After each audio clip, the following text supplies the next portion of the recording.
네, 안녕하세요. 디얼 사이콜로지 시간입니다. 오늘 한성열 교수님과 함께하는 마지막 시간입니다. 국내 긍정심리학계의 최고 권위자이시기도 하시고요. 또 문화심리학, 상담심리학을 오랜 기간 연구해 주시면서 한국인의 마음 건강에 대해서 또 이야기해 주신 분입니다. 한성열 교수님 모시겠습니다. 교수님 어서 오세요. 안녕하세요. 네. 마지막이라고 말씀하시니까 아주 숙연해지네요. 어, 그러면은 가을의 마지막, 음, 올해의 마지막이라고 또 정장을 해봐야겠네요. 좋습니다. 네. 항상 이렇게 좀 여지를 남겨두는 게 좋죠. 음. 음, 올해의 마지막 방송인데 오늘 교수님께서 강의를 연달아 하고 오셔가지고 살짝 목소리가 잠기셨습니다. 그래서 저희가 마이크는 최대한 올려서 해보려고 하니까요. 또 혹시 들으시다가 조금 불편하시면 얘기해 주시면 또 저희 송출해 주시는 PD님이 이렇게 바로바로 반영을 해 주실 거니까요. 댓글로 남겨주시면 됩니다. 오늘 마지막, 그러니까 올해의 마지막 주제로 저희가 잡아본 게 삶의 의미는 어디서 찾을 수 있을까요? 라는 질문을 좀 던지려고 하고요. 음, 또, 저희가 생각했을 때 단단한 사람들이 있잖아요. 음. 와, 저 사람 참 단단하다, 그리고 단정하다, 단아하다, 이런 생각이 드는 사람들은 어떤 비결이 있는 걸까? 이런 것들에 대해서 한번 이야기를 해보려고 합니다. 좋죠. 아주 중요한 주제네요. 그래서 오늘 그렇게 이야기를 해보려 하고요. 음, 저희가 첫 번째 시간에 음, 나이 드는 삶에 대해서 이야기하면서 나이 드는데 우리가 이제 와서 삶의 의미를 찾는 게 어떤 의미가 있을까? 이 질문을 좀 교수님께 드렸었어요. 음. 근데 그때 너털하게 웃으시면서 자기가 나이 들어서 안 되어 보이냐. 나이 드는 거는 그만큼 그대로 좋은 게 있다라고 얘기를 해주셨던 게 기억나네요. 그렇죠. 우리는 턱없이 이렇게 검증되지 않은 이러한 가설을 가지고 있는데 뭐냐면 젊은 게 좋다. 나이 들면 그거는 좀 나쁘다. 뭐 이제 이런 식의 생각을 가지고 있는데 제 젊은 제자들한테 너희들 젊어서 좋으냐 그러면 하나도 좋은 게 없고 너무나 고민이 많다 그러면서 오히려 저는 교수님이 부럽다 이렇게 얘기하는 사람들도 의외로 많아요. 오죽하면 뭐 아프니까 청춘이다 이런 얘기까지 나오겠어요. 그런 식으로 사실 각각의 시기마다 다 좋은 점도 있고 나쁜 점도 있어요. 젊으면 젊은 대로 좋은 점도 있지만 또 굉장히 고민스러운 점도 있는 거고 나이가 들면 나이가 드는 대로 또 좋은 점도 있지만 또 아쉬운 점도 있고 다 그렇지. 어느 한 시기가 다른 시기보다 월등히 더 좋다? 이거는 나는 별로 그렇게 바람직하지 않은 거다 이런 생각이 드네요. 그때 맞게 아름다운 것들이 그럼요. 있다. 예. 맞아요. 맞아요. 근데 교수님께서 이렇게 좀 6차례 비욘드에서 방송을 해주시면서 아, 행복한 삶이란 이런 거구나라는 거에 대해서 좀 깨달음을 얻어갔던 것 같아요. 그러세요?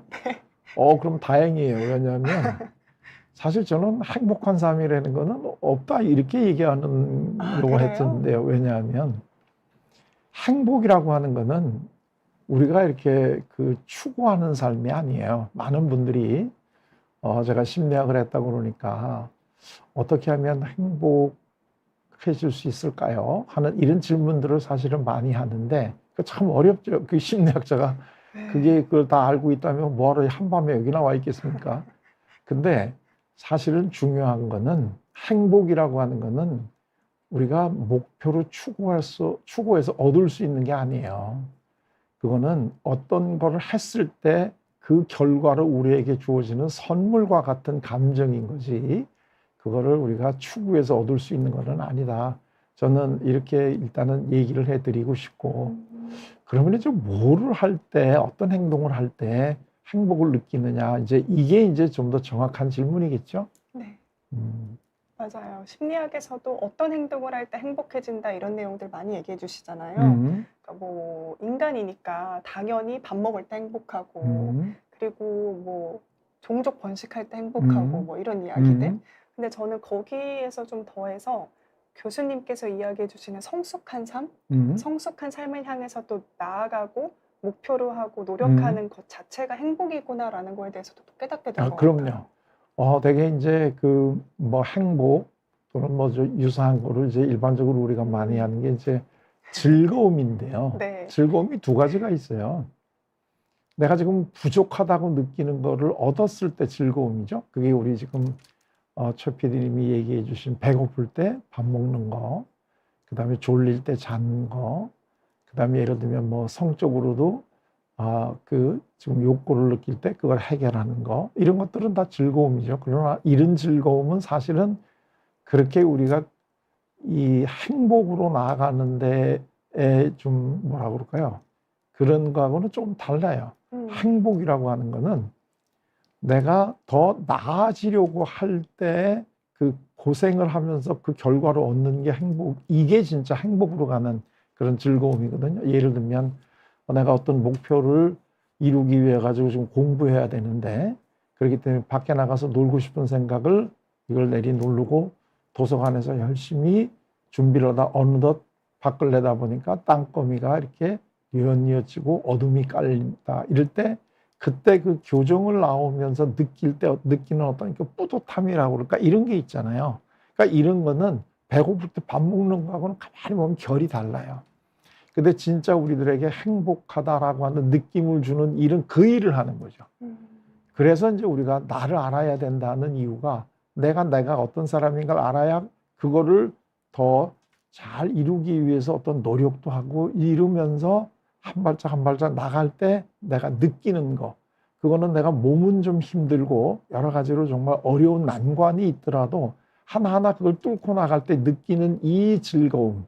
그래서 이건 이제 영어로는 좀 달라요. 앞에 제가 얘기했던 건 플레저라고 그러고, 네. 뒤에 지금 얘기하는 건 조이라 그래요. 조이. 근데 이제 좋네요. 지금 크리스마스 때 이제 연말이 다 오면 우리는 또 원하거나 원하지 않든 간에 이제 베토벤의 환희의 송가를 한번 꼭 들어야 되잖아요. 그때 그 환희라고 하는 게 영어로 조이거든요.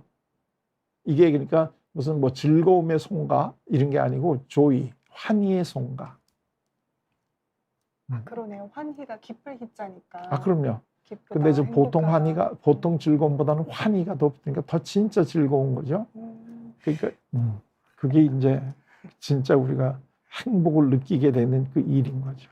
그 뭔가 경외로움, 음, 정말 이렇게 환희에 찬 그런 느낌을 받을 수 있는 순간들이 행복이고, 그리고 우리가 성숙한 삶을 향해서 나아갈 때 그런 행복을 느낄 수 있다. 그럼요. 네, 라고 이해하면 될 것 같네요. 네.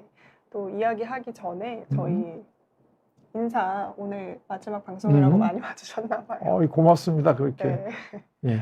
다행히 이제 지금이 20대보다 더 행복하다고 얘기해 주시는 윤희님도 계시고요. SK님도 어릴 때보다 지금이 더 심리적으로 안정되고 좋은 것 같다. 그렇죠. 신체적 기능은 떨어졌지만요. 그럼요.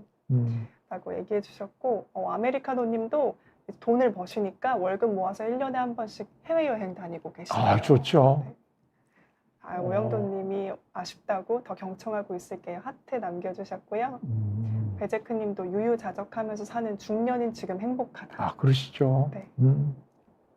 가자님은 하루 일과를 끝내고 침대에 누워서 유튜브 볼 때 행복합니다라고 해주셨네요. 그 윤희님도 밖에 눈 오는데 따뜻한 집 안에 있을 수 있어서 행복합니다라고 눈이 예뻐 보이신다고 얘기해 주셨고, SK님은 심리학을 좀 아시는 분인가 봐요. 유다이모니아를 추구해야 행복해진다라고 얘기해 주셨네요. 네. 맞아요. 요즘은 의학이 발달해서 나이가 들어도 젊은이 못지않게 정정하신 분들이 많은 것 같습니다. 네, 알겠습니다. 그러면 저희 본격적으로 이 단단한 자아가 무엇인가, 단단한 자아를 갖기 위해서 어떤 것들을 또 얘기해 주실 수 있는지 이야기해 보려 하는데, 성숙해진다는 게 저희가 또 행복을 향한 길이라고 말씀해 주셨잖아요. 근데 그 성숙해지기 위해서 우리 마음, 믿음의 크기를 키워야 된다는 이야기를 좀 해주셨더라고요. 그렇죠. 근데 이제 그 믿음이라는 게 항상 중요한 거는 뭘 믿느냐가 중요하잖아요. 네. 뭘 그러니까 믿느냐. 그냥 믿어라. 이거는 그럼 뭘 믿는데 이제 이렇게 되는데, 이제 그 믿는 대상을 이제 우리 외부에서 찾으면 이제 주로 종교적인 거잖아요. 네.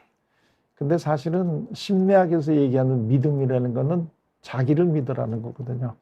근데 뭘 믿어야 되냐면 내가 잘할 수 있다라는 걸 믿는 건데, 그게 그렇게 쉽게 되는 건 아니에요. 왜냐하면 어렸을 때 이 내 주위에 있는 사람으로부터 믿음을 내가 받았던, 인정을 받았던 경험이 있어야 내가 나를 믿게 되는 거지. 사실은 다른 사람이 나를 믿지 않았다면 내가 나를 믿을 수가 없어요. 그 이제 심리학을 여기서 공부하신 분들도 좀 아실 텐데, 그 유명한 발달 심리학자 중에 에릭 에릭슨이라고 하는 분이 있는데요. 그분이 어린아이가 태어나서 제일 먼저 배워야 될 자아의 그 역할이 뭐냐면 믿음이거든요. 아니면 불신이다. 이제 이런 건데, 그래서 믿는다는 게 우리 삶에서 제일 중요한데, 이 이 믿을 첫째로는 믿음이라는 게 우리가 보통 나를 믿는다 제가 얘기를 했는데, 순서는 너를 믿는 것부터 시작이 돼요. 너. 그러니까 여기서 이제 너는 대개의 경우에 자연적인 상태에서 어머니가 되겠죠. 어머니가 나를 사랑해 주신다는 것을 내가 믿어야 그런 사람이 자기를 믿어요. 그리고 그 다음에는 이 우리를 믿어요. 세상을 믿거든요. 이제 사람들이 대개 믿음을 하려면 세 가지를 가져야 된다는데, 우리가 제일 이 안전하다고 느끼는 게 산발이잖아요. 이렇게.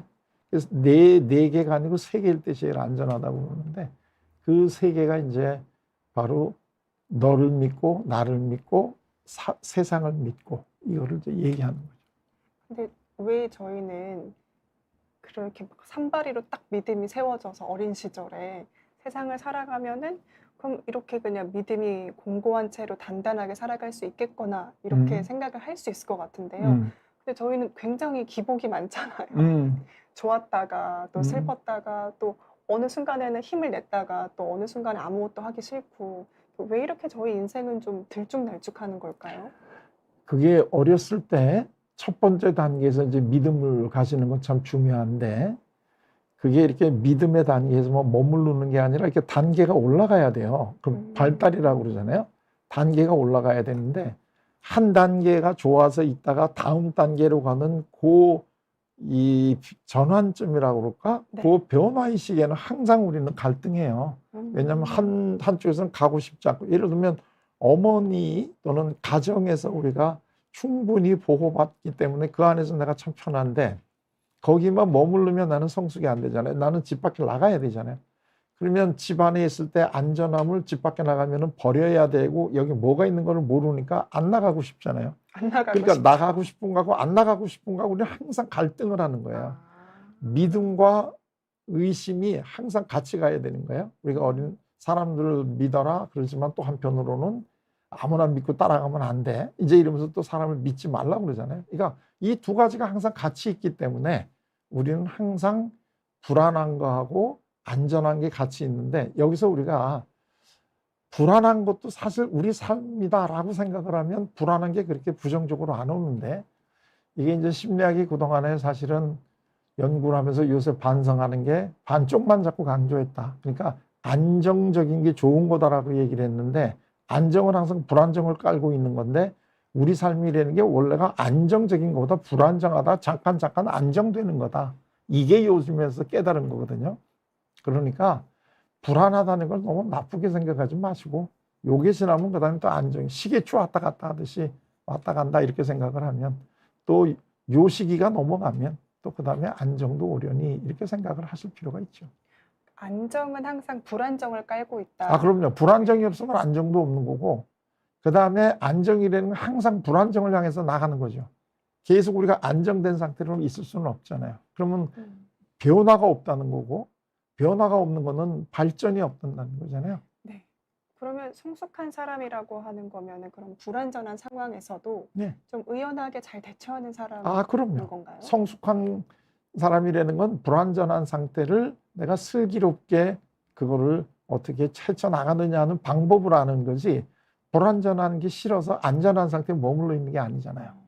근데 또 생각을 해보면 저희가 흔히 생각하는 저 사람 성숙한 사람이다 하면, 그런 누가 봐도 힘들고 불안전한 상황에서 되게 묵묵하게 자기 일하고 감정 표현도 별로 없고 그냥 이렇게 하시는 분들을 생각을 하거든요. 근데 또 반대로 심리학에서는 부정적인 감정도 좀 잘 표현하고 좀 뭐 그렇게 해야지 또 성숙한 거라고 또 이야기를 해주시잖아요. 어느 장단에 맞춰야 하는 걸까요? 그렇죠. 그 참 어려운데요.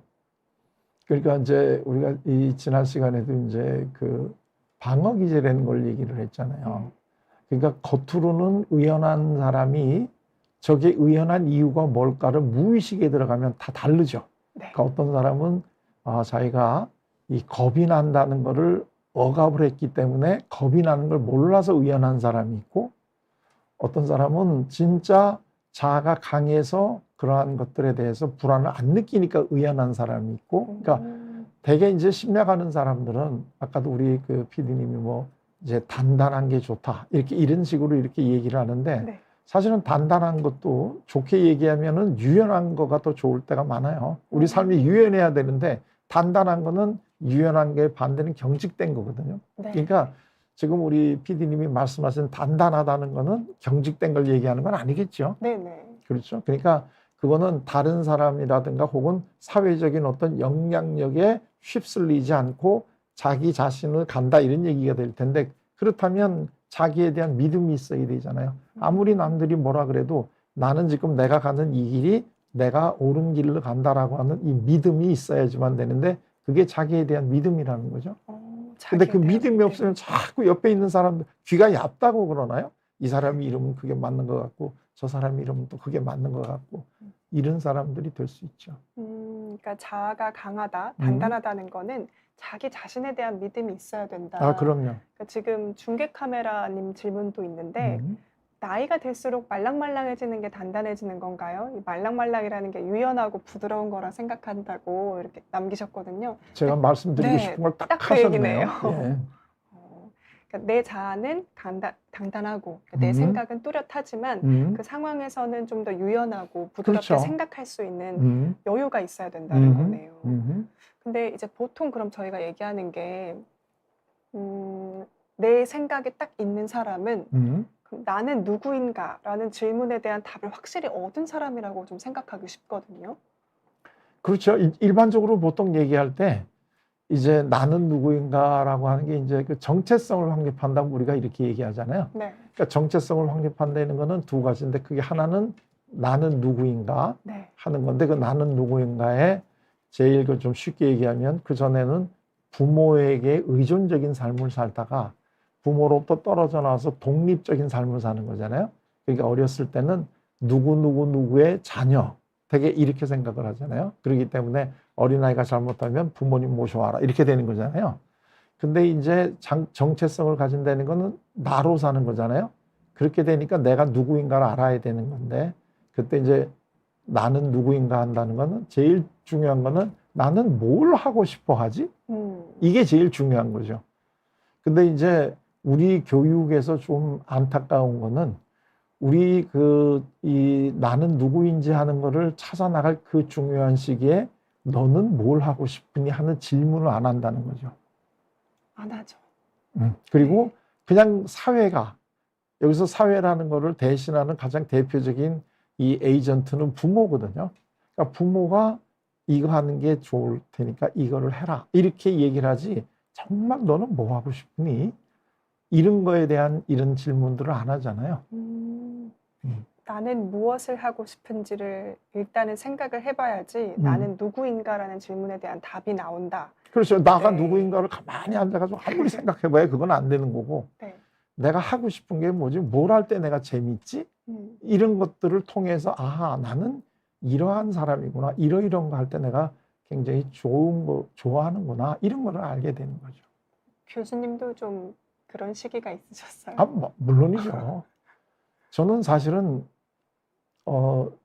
저는 요즘에 내가 행복한 게 뭘 내가 깨달았냐면, 내가 학교에서 현직에 있을 때보다 지금이 나는 사실 더 좋아요. 어떻게 보면 더 행복한데, 네. 그 이유가 뭐냐면 내가 이렇게 방송 같은 걸 나와서 이렇게 많은 분들에게 내가 공부하고 그런 거를 이렇게 알려주는 걸 좋아하더라고요.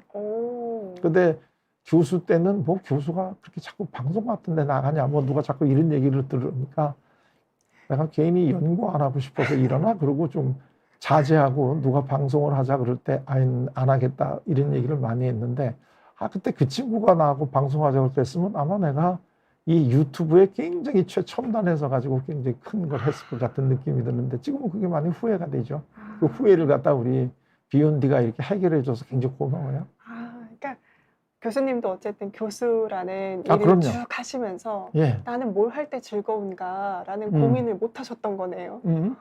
눈치가 보였던 거네요. 그러니까 못했다기보다. 고민은 했는데 네. 진짜 내가 하기보다는 교수가 이렇게 살아야 아. 된다라는데 내가 양보를 했다는 건 우왕거고 굴복한 거죠.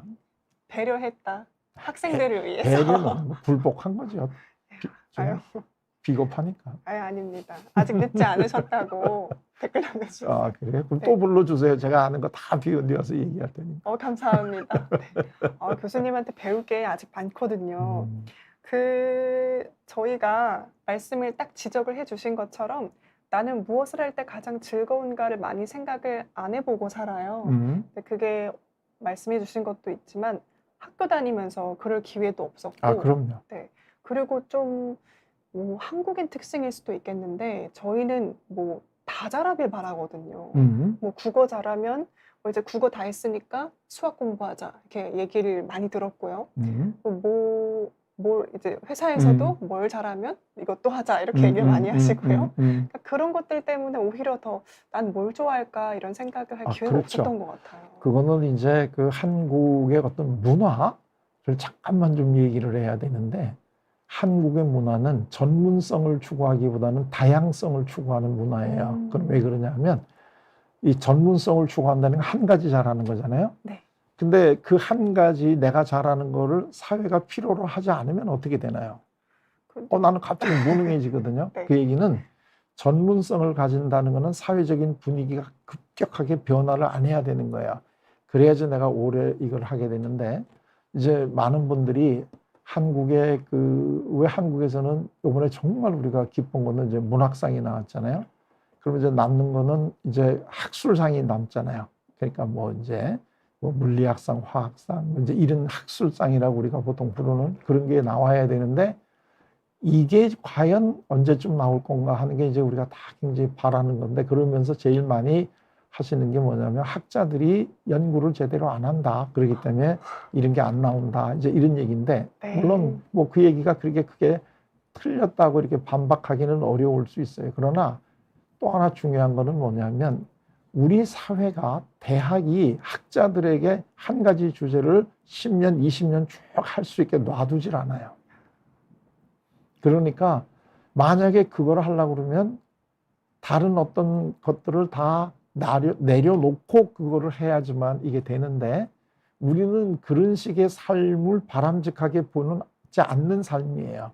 그렇기 때문에 예를 들면 어떤 전문 식당을 얘기하더라도 우리는 중화요리 전문 그러다가 여름이 되면 콩국수도 이렇게 꼭 써붙여야지 되지. 네. 나는 계속해서 중화요리로 하겠다 이런 거에 대해서 아주 불안해해요.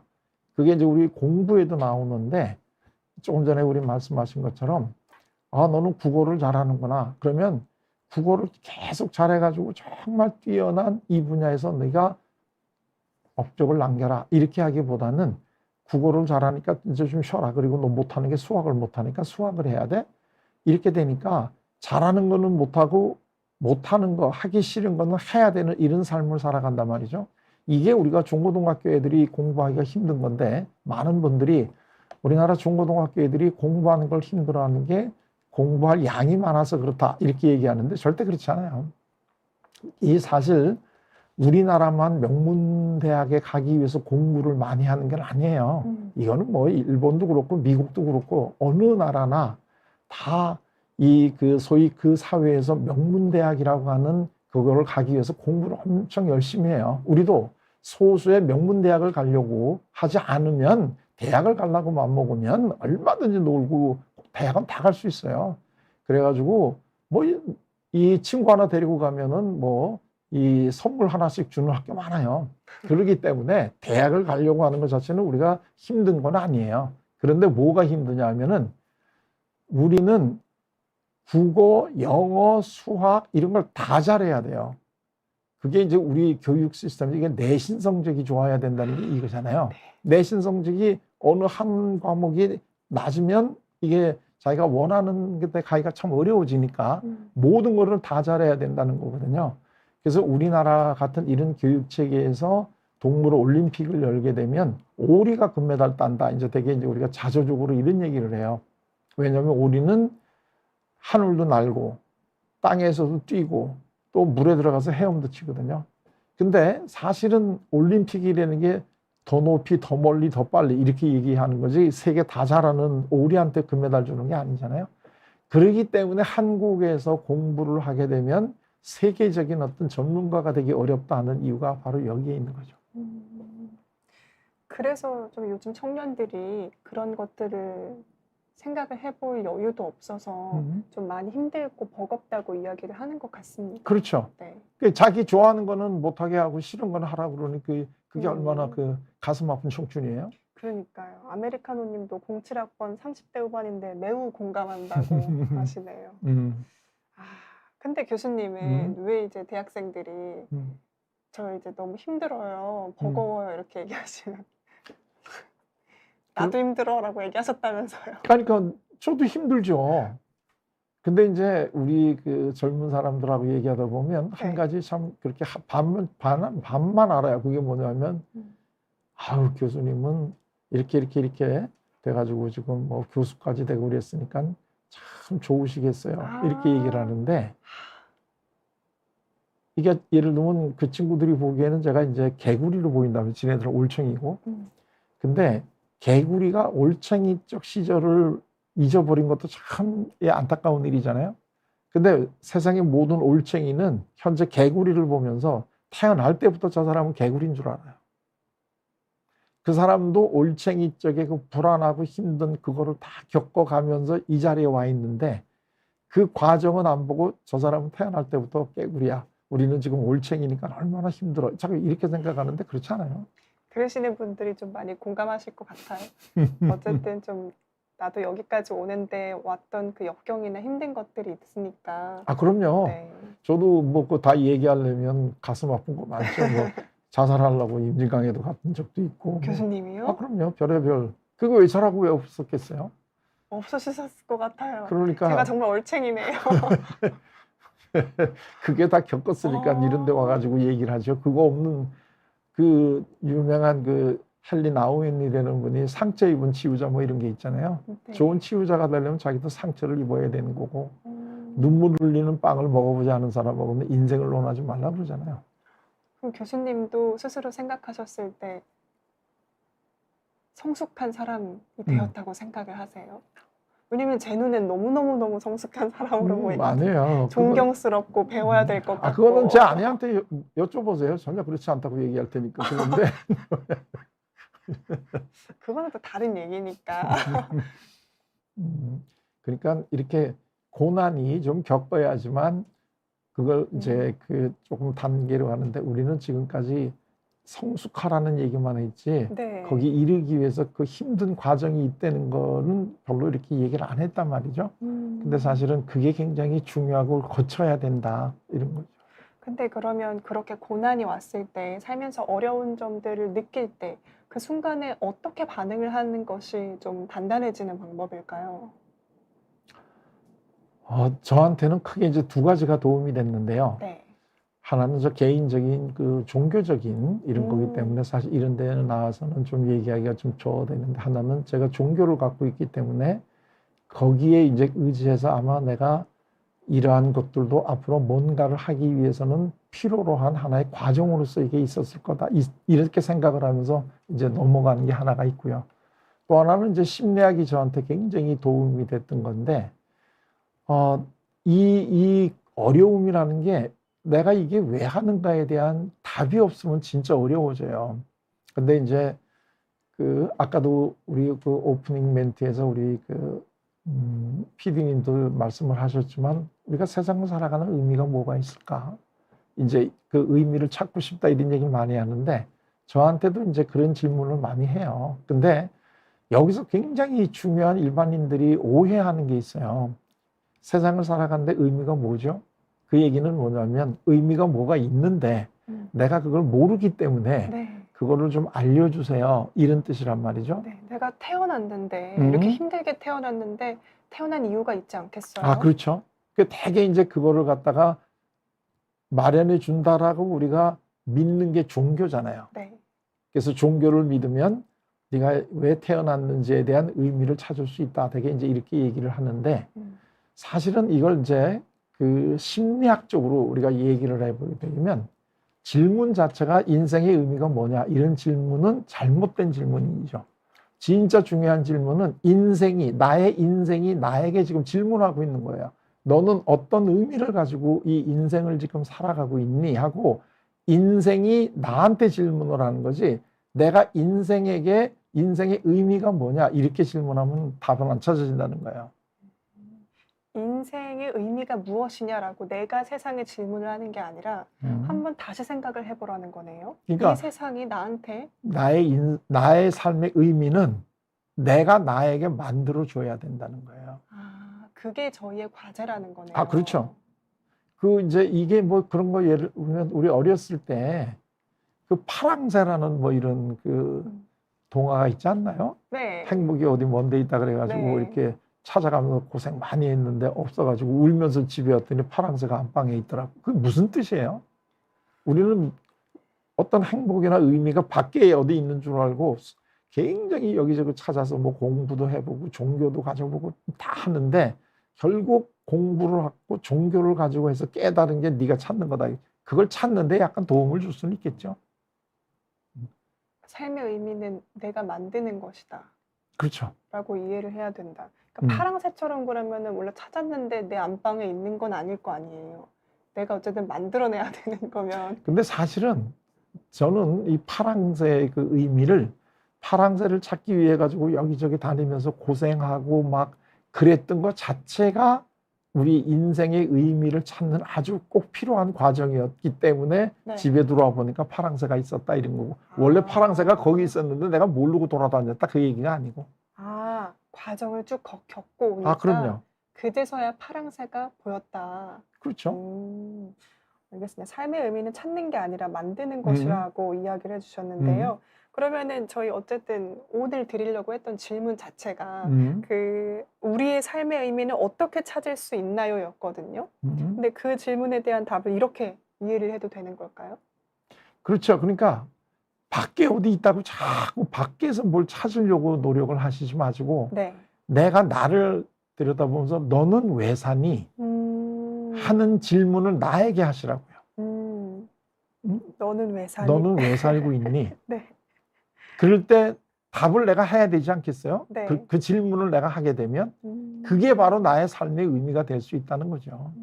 그런데 그 얘기는 모든 삶의 의미는 다 개개인이 주관적으로 자기가 하기 때문에 다 다를 수 있는 거지 어떤 그 교육이나 종교를 통해서 이 정답이 여기 있는데 네가 몰라서 그래 이렇게 될 수 있는 게 아니라는 거죠.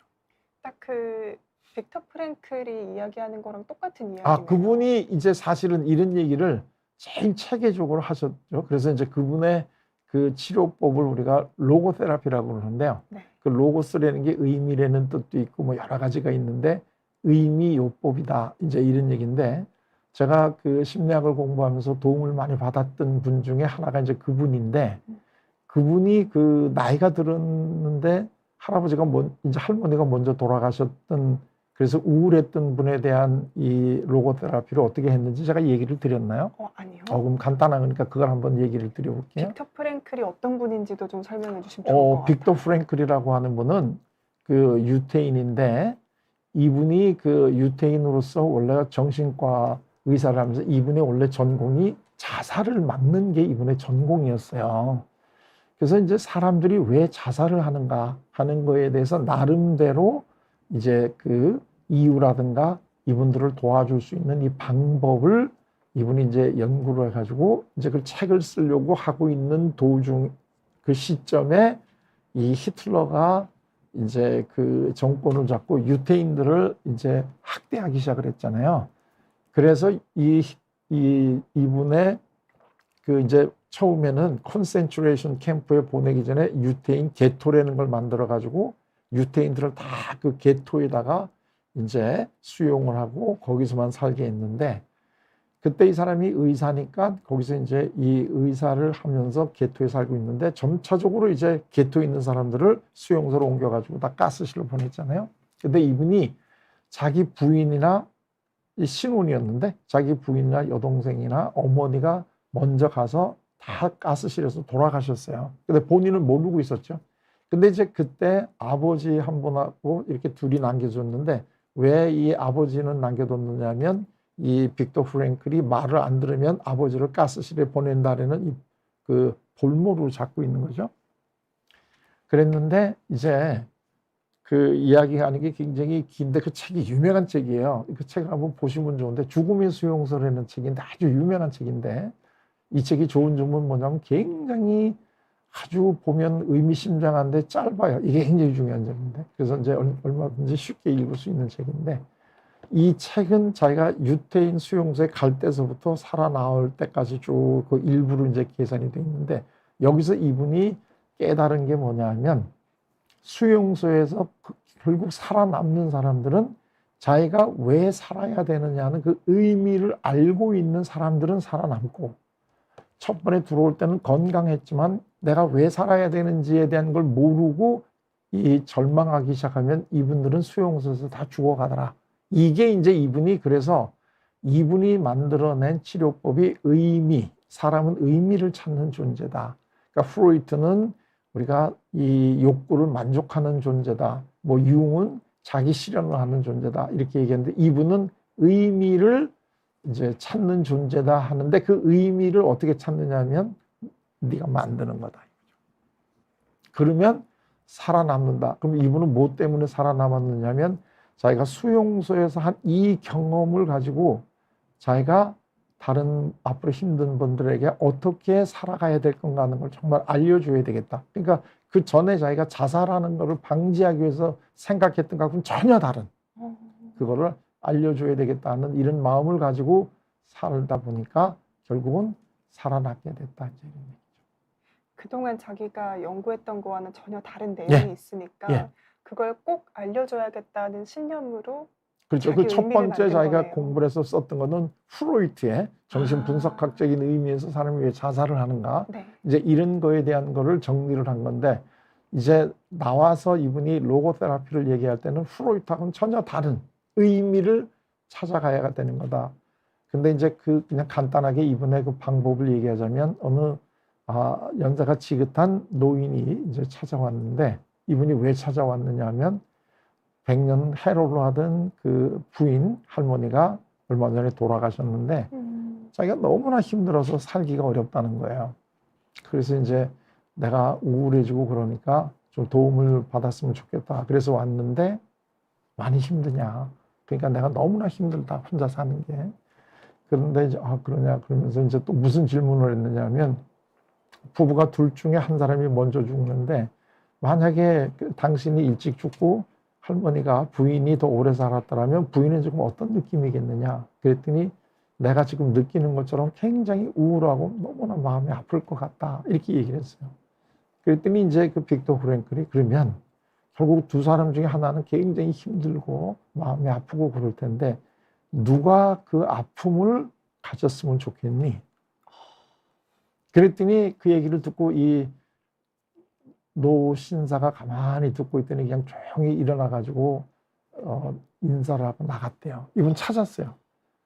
내가 내 부인을 사랑했기 때문에 이 고통을 내 부인이 겪는 것보다는 차라리 내가 겪는 게 더 낫겠다.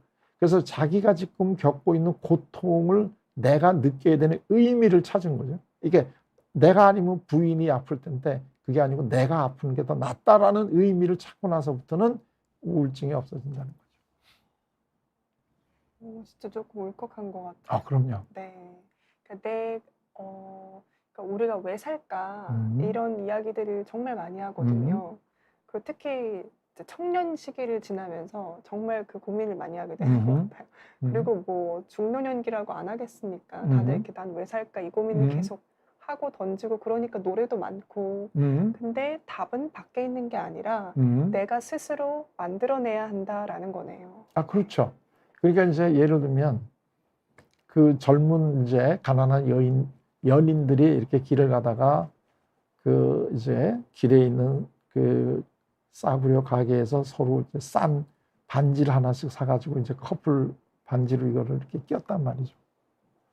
그러면 이 반지는 예를 들면 그게 뭐 10,000원 주고 샀다 그러면 이게 10,000원짜리 값이 있는 게 아니잖아요. 아, 그렇죠. 근데 이걸 이제 다른 사람은 그거 뭐 별것도 아닌 건데 뭘 그렇게 애지중지하냐 그러는데 남들이 볼 때는 이건 별거 아니지만 이 당사자한테는 이거는 세상에서 굉장히 소중한 이런 거거든요. 그러니까 근데 그 이유는 10,000원짜리 이 반지에 내가 어떤 의미를 두느냐에 따라서 이것이 나한테 얼마나 소중한 거가 되는 건 달라지잖아요. 인생도 마찬가지라는 거죠. 내가 내 인생에 어떤 의미를 주느냐에 따라서 엄청나게 귀하고 가치 있는 인생이 될 수도 있고 내가 내 인생에 대해서 별로 의미가 없고 이렇게 되면 굉장히 값싼 인생이 된다. 알겠습니다. 저희가 이야기하는 단단한 사람, 그리고 삶의 의미를 찾은 사람은 스스로 성숙하고 또 성숙한 그 과정들을 지나오면서 내 삶의 의미를 스스로 만든 사람이라고 답을 내리면 되겠네요. 그렇죠. 그러니까 제가 요새 굉장히 나름 행복하다는 거는 나는 네. 지금 내가 왜 사느냐는 그 의미를 네. 내가 이제 찾았기 때문에 굉장히 내가 즐거운 거죠. 그게 혹시 심리학을 전파하자 이건가요? 그렇죠. 심리학을 전파하는데 더더군다나 예를 들면 비욘디 같은 여기서 전파하자 이게 이제 아, 유튜브 채널에서 전파하자인가요? 예. 알겠습니다. 굉장히 좋은 이야기인 것 같아요. 사실 이게 어떻게 살아야 할까요? 뭐 어떻게 행복할까요? 이런 질문을 심리학에서 이렇게 들으면 삶의 의미는 자기가 만들면 됩니다. 라고만 사실 답을 하면 별거 없는 심리학 이렇게 얘기할 수 있거든요. 쭉 설명해 주신 걸 들으면 마음의 울림이 와닿는 게 다른 것 같습니다. 그렇죠. 그러니까 심리학적 도움이라는 거는 네가 살아가는 의미는 뭐야. 이거는 종교가 하는 역할이잖아요.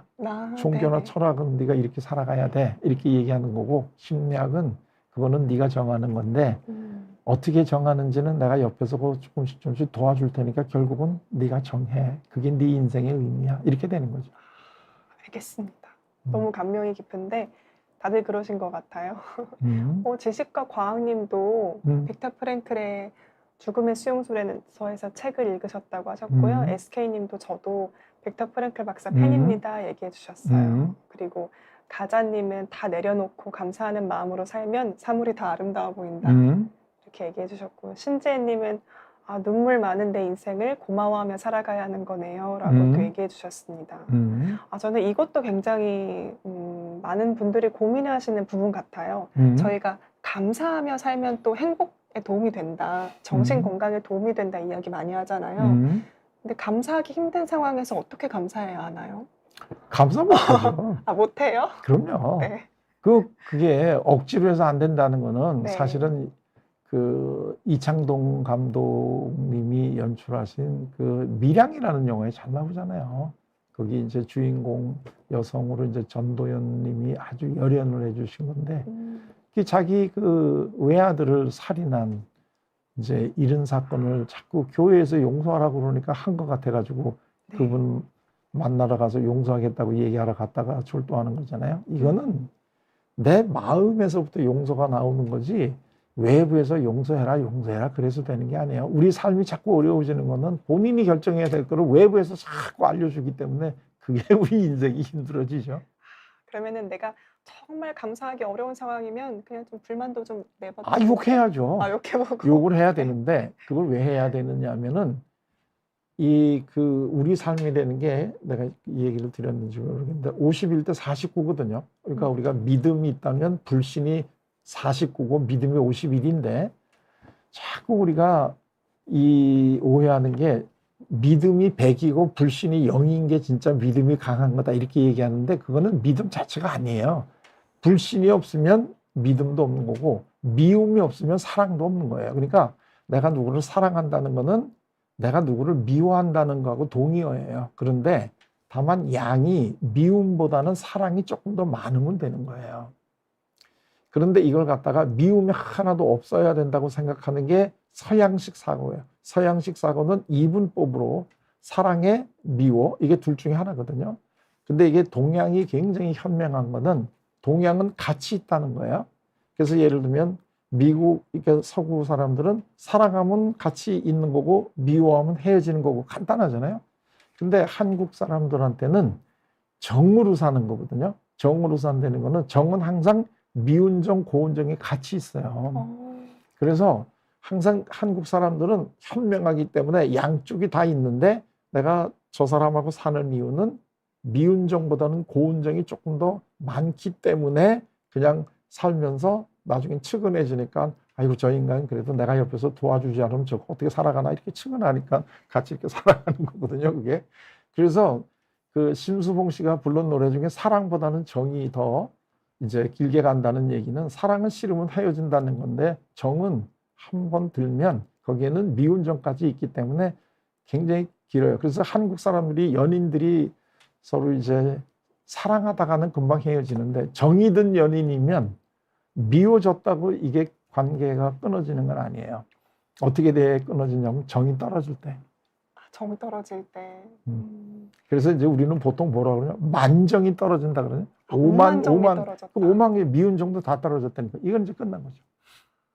그 초반기에 얘기해 주셨던 거랑 비슷하네요. 불안정 위에 안정이 있다. 그러니까 우리가 불신이 있으니까 신뢰가 있는 거다. 그냥 신뢰만 100%면 그거는 좀 그런 건 없죠. 없다. 그거는 불신이 없는 믿음은 존재하지 않는 거예요. 그러니까 불신을 하나도 없고 믿기만 하는 사람들은 항상 남한테 속는 사람이죠. 맹목적으로 믿는 그럼요. 거네요. 불신이 믿지 않는 그 방법을 아는 사람만이 뭘 믿어야 되느냐는 걸 아는 거거든요. 알겠습니다. 또 깨달음을 주시는 말씀 주셨네요. 교수님 지금도 늦지 않으셨으니까 유튜브 개설하시면 구독하신다는데요. 유튜브는 생각 없으신가요? 아니 저는 지금 하려고 준비하고 있어요. 아 그래요? 예. 나중에 이쪽하고 이렇게 좀 연결이 되면 좋죠. 그러니까요. 나중에 채널 개설하시면 또 나와서 또 홍보도 해주세요, 교수님. 좋죠. 네. 알겠습니다. 그리고 여기서 하신 거 가져가서 쓰셔도 되세요. 이거 고마워요. 네, 알겠습니다. 교수님 말씀 계속 듣고 싶어진다고 또 얘기해 주시는 분들도 계시는데요. 방송 더 해주시면 안 되겠냐고 또 얘기해 주시는 분들도 불러만 주세요. 네, 제가 딱히 나이 들어서 할 일도 없는데. 제가 불러드리겠습니다. 네, 알겠습니다. 그러면은 저희 질문도 받고 좀 마무리를 해보려고 하는데요. 그 아이리스님 질문 먼저 받아볼까요? 안녕하세요. 제가 나이가 들수록 부모님도 연세가 드시고 점점 노화로 질병으로 간병의 시간이 길어지고 있습니다. 이런 상황들을 받아들이면서 자녀로서 최선을 다하고 싶은데 가끔 지칠 때 제 마음을 더 단단하게 하고 싶어요. 어떤 방법이 있을까요? 질문하셨네요. 좀 어려우시겠어요. 사실 이게 제가 이제 이런 질문들을 이제 자주 받아요. 이분의 질문하고 좀 비슷할지 모르겠는데 많이 이제 듣는 게 제가 이제 모시기가 너무 힘들어서 요양원에 이렇게 좀 모시고 싶은데 내가 불효자인가요? 뭐 이제 이런 거예요. 그러니까 이제 연세가 드시고 노화 질병인데 사실 더 힘든 게 뭐냐면 우리가 소위 치매라는 거잖아요. 이제 이렇게 되게 되면 사실 그 치매에 든 이 부모를 돌보는 거가 굉장히 어려워져요. 그거는 이 가족들 모두에게 굉장히 어려운 시간을 줄 수가 있어요.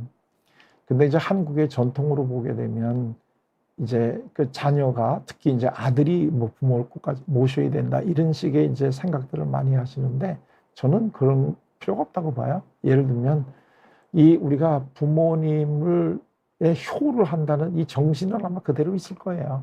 근데 조선시대 같은 경우에는 이 부모님이 돌아가시면 그 산소 옆에다가 이제 오두막을 짓고 3년 동안 소위 심효라는 걸 하거든요.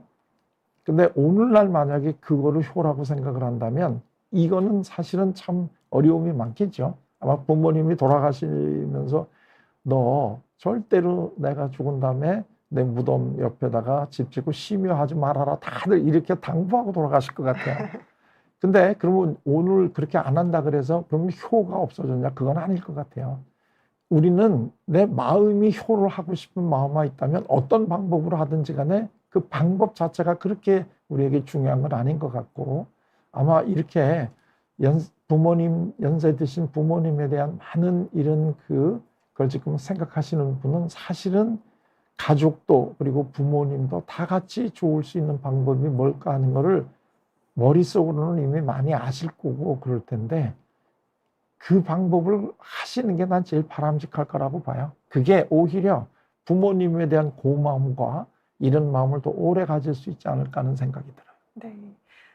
내 마음은 효를 하고 싶은 마음이 분명 있을 테니까 예. 방법만 저희가 잘 찾으면 된다. 방법은 상황에 따라서 또 본인 개개인이 처해 있는 그 형편에 따라서 얼마든지 다양할 수가 있을 거다. 알겠습니다. 감사합니다. 그다음에 지식과 과학님 질문 주셨는데요. 저는 살면서 드는 생각이 이 세상은 왜 존재하는가? 나는 누군가? 행복한가? 나 자신도 잘 모르는데 왜 살아야 하는 걸까라는 생각이 드는데 답은 그럼 그냥 살아라인가요? 아니죠. 그냥 살아라가 아니고 본인이 내가 살아가는 삶의 의미를 만드시라는 거죠. 그리고 난 다음에 그거를 실현하면서 사시라는 거죠. 그냥 살으라는 게 아니고. 우리가 만들어라. 아, 그럼요. 네. 아마 지금 가만히 이제 보시게 되면 이분도 이런 질문을 하신 거 보면 내가 왜 사는가 하는 거에 대해서 굉장히 깊게 생각하시는 분 같은데, 그러니까 이제 그 본인의 닉네임이 지식과 과학 아니겠어요? 그러니까 아마 가만히 생각을 해보시게 되면 내가 살아가는 의미를 내가 만들어야 된다 하는 거를 충분히 이해를 하실 것 같은데요. 그러게요. 일단 닉네임부터가 아, 그럼요. 굉장히 교養있으십니다. 아, 그럼요. 네, 많이 생각을 하시고 고민하셨을 것 같아요. 네, 그다음에 SK님이 가장 먼저 주셨던 질문인데요. 좀 올려서 보여주시는데 식욕이나 성욕 같은 저차원적 욕구가 결핍된 상태에서도 정신적 성숙과 같은 고차원적 욕구를 추구하는 게 가능할까요? 그렇죠. 그게 참 또 어려운 질문인데요.